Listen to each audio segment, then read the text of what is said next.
What's up, everybody? H2PM, how to promote a mixtape.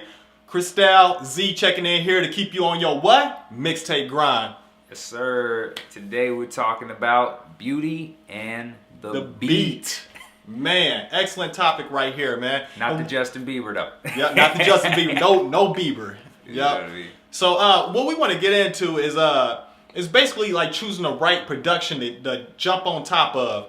Not every rapper sounds good on every freaking beat. Now, if you just starting out rapping and you need some practice or something, I mean, try to grab whatever beat you can, and get all your bad flows out as much as possible, because you're not gonna jump right into the game, just sounding like Tupac. I mean, or being on 2 Chainz level.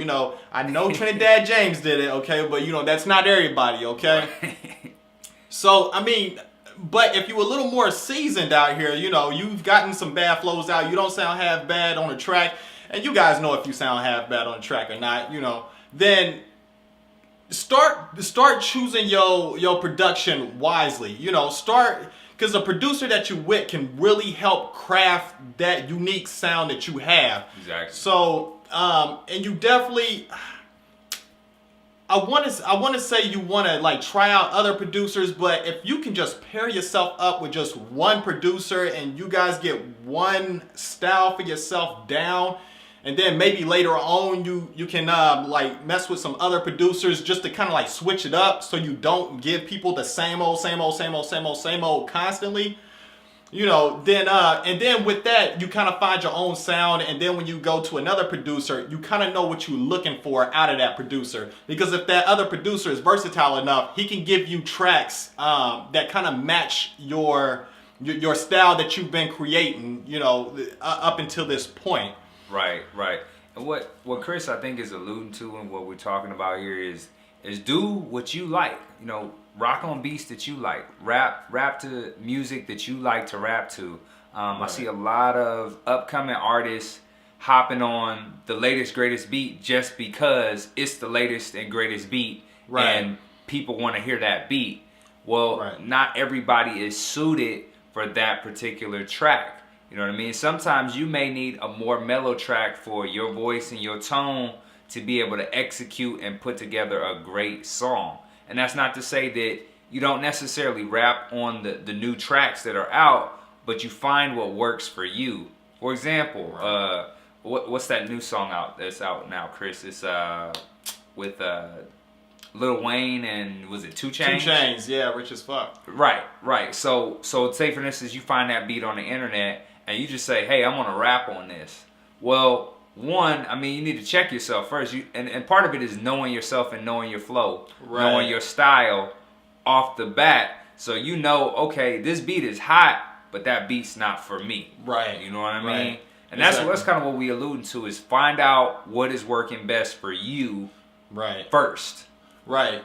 Yeah. And just like the producer Young Chop, the kind of beats that he makes, for some odd reason, Chief Keef sounds good on Young Chop's beats.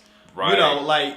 There's some rappers that do sound good on Young Chop's beats, but nothing matches the style, the charisma, the all-around energy of Young Chop and Chief Keef both together on that, right, on that one track. It's the chemistry of what both of these guys bring to the table. It works.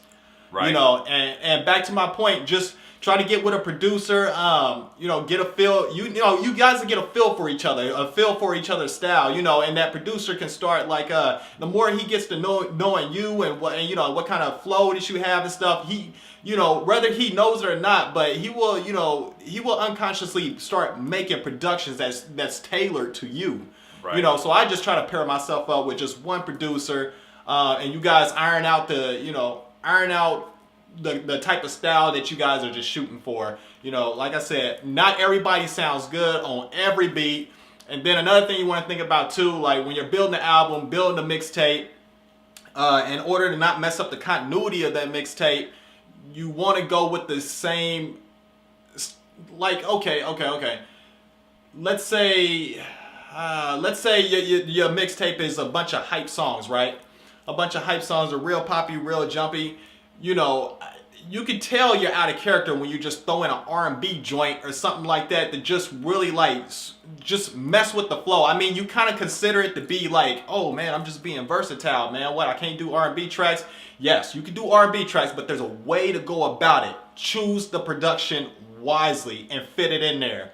Right. Or else you're going to end up like I'm Not Human too, right? You're going to be all over the place, right? Wow. So I mean just get down to the nitty gritty and actually care about what beat you're getting on. Right. And a good example of this was some years back, Little John, when he was on the scene and hitting it really hard. Everybody knew he had those crunk tracks ready to go. So if you were going to Little John for a beat, you was about to get hype on that track. Right. Now another track that he did produce was that Lovers and Friends track. And a lot of people remember that track, and that was more of an R&B style vibe. Yes. But it fit. You know what I mean? Right. It fit the mood of that particular project. So what we're saying is just pick and choose your production wisely. Wisely. You know? All right, we're gonna wrap it up for you guys. Make sure you guys check out the rest of the how to promote a mixtape series videos. Right. We got a playlist for you. Yeah, we got a playlist for you guys. Just go ahead and check it out, man. Lots of good advice that we giving out here. Right. Free at that. Free. Yep. Free. You know what I mean? Free advice. I'm gonna put the link to the playlist below this video so you guys can go check out all the videos if you missed some. All right, guys, we out of here, and remember, never wait on success. Success is waiting on you. That's real. We out. Peace.